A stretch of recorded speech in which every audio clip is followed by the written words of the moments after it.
Bonjour à tous, on se retrouve aujourd'hui pour le bilan du challenge Cold Winter Challenge. Alors, ça se déroulait entre le 1er décembre 2016 jusqu'au 31 janvier 2017.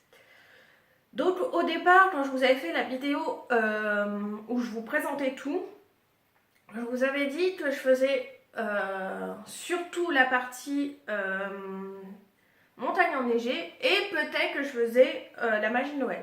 Et bien ça s'est inversé parce que finalement j'ai eu plus de mal avec la montagne enneigée que la magie de Noël parce que j'ai trouvé plein d'e-pubs sur Noël.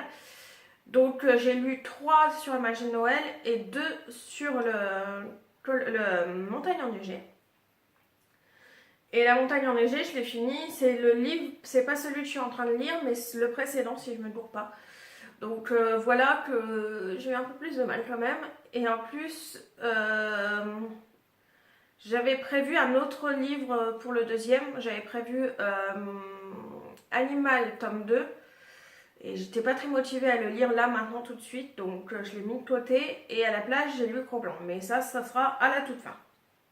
Donc on va commencer par la première lecture que j'ai faite.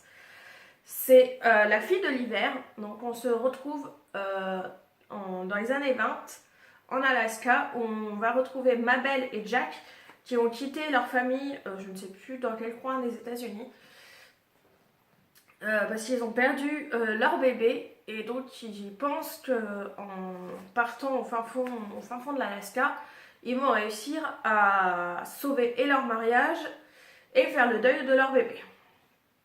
À part que finalement, ils s'éloignent encore plus jusqu'au jour où ils vont faire un bonhomme de neige sous les traits d'une petite fille. Le lendemain matin, le bonhomme de neige a disparu, à part qu'il y a des traces de pas d'une petite fille ou d'un petit garçon, des pas d'enfant sur la neige. Et c'est là que va commencer une aventure avec une petite fille qui apparaît et qui disparaît. Donc ce que j'en ai pensé, alors au début j'ai eu un peu de mal, je sais pas, j'arrivais pas à me mettre, et puis en plus pour moi le couple avait 35-40 ans maximum, et finalement ils avaient plus 45-55 ans. Donc j'ai eu un peu de mal à me mettre qu'ils étaient beaucoup plus vieux que je le pensais. Mais après ce début un peu périlleux, et apparemment tout le monde, tous ceux qui l'ont lu ont eu un peu ce problème-là, c'est qu'au début, on n'arrive pas bien à s'installer dans le livre. Mais j'ai persisté quand même. Et grand bien me fasse parce que finalement, c'est un coup de cœur pour moi. J'ai beaucoup aimé ce côté plein d'émotions où chacun revit à partir de l'apparition de la petite fille. Donc franchement, je vous le conseille. Au départ, je l'avais lu en e-pub. Et il m'a tellement plu que je l'ai acheté en livre et que je l'ai passé à ma grand-mère. Et ma grand-mère a été ravie parce qu'au départ, elle s'est dit, bon, moi, c'est un nouveau livre que je vais lire. À part qu'elle l'a lu, mais il y a très longtemps, et elle a été très contente de le retrouver, de se replonger dedans. Donc après, j'ai lu 2 livres sur Noël.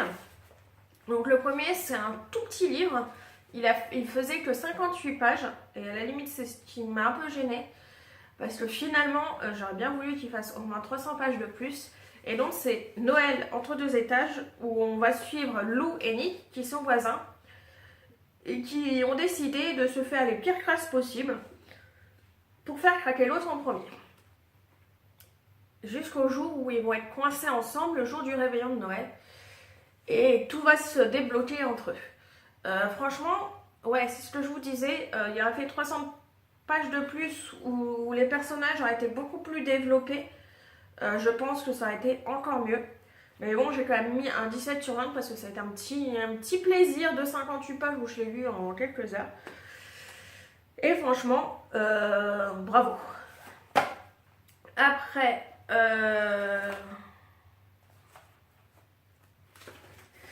deux autres livres sur Noël. On va commencer avec La véritable histoire du Père Noël. Non, La véritable histoire de Noël, tout simplement. Et donc là, on est au cœur de la Laponie, où on va suivre un petit orphelin, Nicolas, qui arrive dans le village parce qu'il a été sur une petite île avec sa famille. Donc on vient le récupérer quand ils apprennent que les parents sont morts. Et à part que ce village est très pauvre, donc personne ne peut le recueillir indéfiniment. Donc le conseil des anciens décide que le petit garçon va changer de famille tous les ans. Et il va changer de famille chaque jour de Noël. Le petit Nicolas a aussi une passion, fabriquer des jouets en bois. Et donc, grâce à ça, il va raviver l'émerveillement au cœur de cette contrée glacée.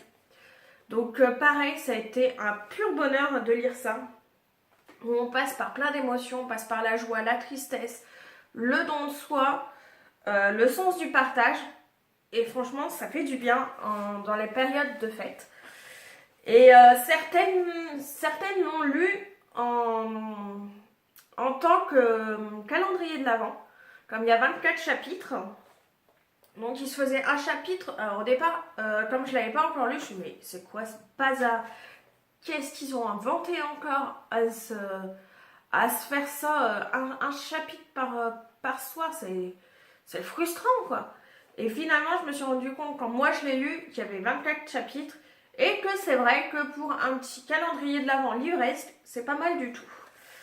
Après, un autre livre de Noël, cette fois-ci, je l'ai lu en version papier, et c'est Les Lettres du Père Noël de J.R.R. Tolkien. Alors, d'habitude, Tolkien, on a l'habitude, avec Le Seigneur des Anneaux et toute la trilogie, tout ce qui tourne autour des Hobbits, à part qu'il n'a pas fait que ça, il est aussi un super conteur de contes pour enfants. Et donc le Bilbo le Hobbit, et justement ce livre-là, à la base, ça a été écrit pour ses 3 fils et sa fille. Donc là, il écrivait 1 à 2 lettres du Père Noël, en se faisant passer pour le Père Noël tous les ans pour ses enfants. Et donc il racontait l'histoire de ce qui se passait du Père Noël et de l'ours polaire. Et à chaque fois, il changeait d'écriture pour selon qu'il écrivait sous le nom du Père Noël ou s'il écrivait sous le nom de l'ours polaire. Et donc il racontait les aventures de ces 2 personnages tout au long de l'année et de leurs mésaventures avec les gobelins. Donc je vais vous montrer quand même. Donc à chaque fois, il y avait aussi des dessins. Et alors si je le trouve, voilà. Et pour l'ours polaire, il a même inventé un alphabet comme ceci. Où en plus, il avait donné les explications pour pouvoir lire l'alphabet de l'ours polaire. Et si je retrouve les lettres, voilà. Et donc là, on a l'enveloppe. Voilà. Et on a la lettre de ce côté-là. Donc, je ne lisais pas, je l'ai pas lu de long en long en un seul coup.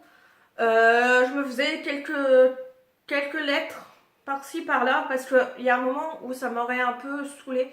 Parce que finalement, ça revient un peu toujours au même. Mais lis ponctuellement tout au long du mois de décembre, franchement ça a été un plaisir à lire, de voir le côté mais vraiment inventif de Tolkien, de s'inventer toute une histoire du Père Noël. Franchement c'était top, et je pense que même à lire à des enfants en histoire avant de dormir, je pense que ça peut être pas mal du tout.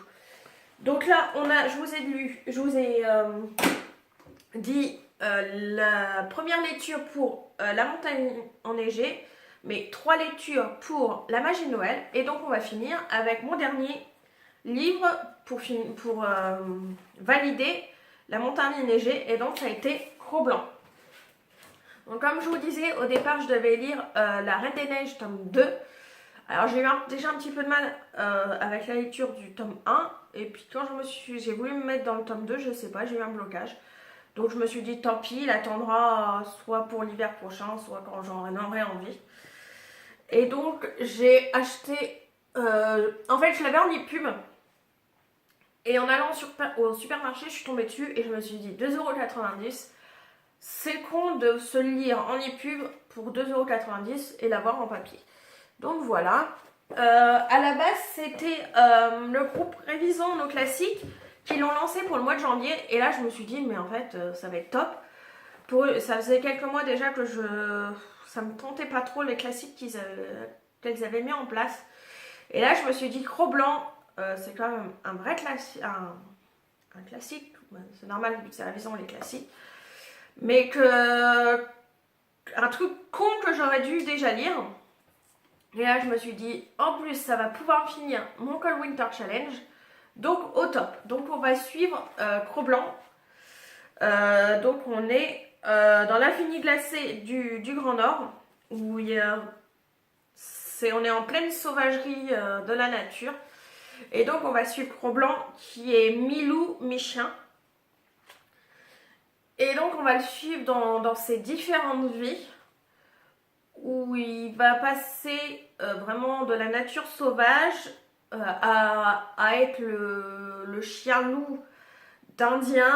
Après, il va vraiment passer de main en main.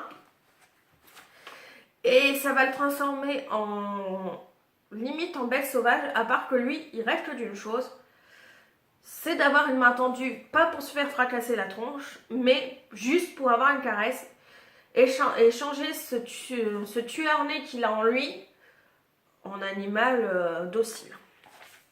Donc franchement, ça a été une belle découverte. Je m'attendais pas à tant aimer de ça. Le début m'a un peu gênée quand on parle de la mère de Cro-Blanc, Kitsch. Voilà, ça a été un chouïa un peu long. Mais bon, ça a été pour installer les choses et expliquer pourquoi déjà Cro-Blanc est comme ça. Et une fois ce passage-là passé, franchement, j'ai dévoré le livre. Ça a été un plaisir de voir les différentes vies de Cro-Blanc, où il va passer vraiment par tous les stades, où il va vraiment vivre l'enfer avec un homme qui va vouloir il l'envoie dans des combats de chiens, mais monstrueux, et vit un enfer avec cet homme, jusqu'à arriver au paradis avec un homme qui va vivre en Californie, où là il finit sa vie finalement, c'est vraiment le paradis pour lui. Donc franchement, je vous le conseille, il fait 221 pages, donc franchement, ça va.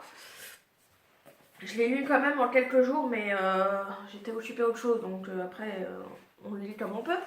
Mais franchement, si vous l'avez jamais lu, je vous le conseille. Je pense que dans tous les livres que j'ai lus, je vous les conseille tous. Parce que franchement, ce challenge, j'ai passé un très bon moment où j'ai découvert des livres que j'avais dans ma... En général, je les avais déjà dans ma... Non, je les ai mis dans ma palle pour le challenge. Mais franchement, ça a été une belle découverte. Que ça soit pour mon coup de cœur avec les filles de Noël, la fille de l'hiver, les lettres du Père Noël, où franchement, c'est génial d'avoir un père comme ça qui vous écrit des lettres qui viennent du Père Noël à se faire tout un monde là-dessus. Franchement, c'est top. Pareil, la véritable histoire de Noël, c'est féerique au possible et on passe vraiment par tout plein d'émotions, donc pareil, je vous le conseille. En fait, je vous conseille tout, parce que même le Noël entre deux étages, à la limite, si vous prenez les transports en commun, vous faites ça en un jour dans les transports en commun. Donc franchement, pour moi, ça a été un vrai plaisir de lire ces livres. Par contre, Cro-Blanc, je l'ai mis dans plusieurs challenges, défis. Parce qu'à la base, il vient pour le groupe Révision nos classiques. Je l'ai mis pour le Cold Winter Challenge. Et pour cette année 2007, je participe au défi Lecture 2017. Où en fait, on a 80 catégories à à glisser des livres dans différentes catégories. Moi perso, j'ai déjà fait une présélection, mais ça bouge quand même. Parce que genre Cro-Blanc, c'était pas prévu au programme pour là. Et comme j'allais le lire, je me suis dit autant le classer aussi là, où je l'ai mis dans Atmosphère froide. Mais franchement, si vous voulez vous faire un petit défi tout tranquillou pour 2017, je vous conseille d'aller voir le groupe Défi Lecture 2017. Franchement, les catégories sont top. Et bon, il y en a des plus durs que d'autres. Genre, j'ai découvert ce qu'était un roman graphique, le style steampunk. Après, pareil, ils vous font lire des livres de différentes nationalités. C'est pas mal aussi, je trouve, pour découvrir de nouveaux auteurs pour soi. Pas forcément, eux, ça fait peut-être des années et des années qu'ils écrivent. Mais personnellement, je pense pas avoir déjà lu, par exemple, un auteur australien. Dans une catégorie, il y a auteur australien. Je ne pense pas que j'ai déjà lu un auteur australien. Donc, franchement, je vous le conseille, ce petit défi qui se déroule tout au long de l'année. Trêve de bavardage, parce que je pense que la vidéo est un chouïa longue, parce que j'ai beaucoup bavassé. Donc, je vous laisse pour aujourd'hui avec cette vidéo bilan. Je vous souhaite une bonne journée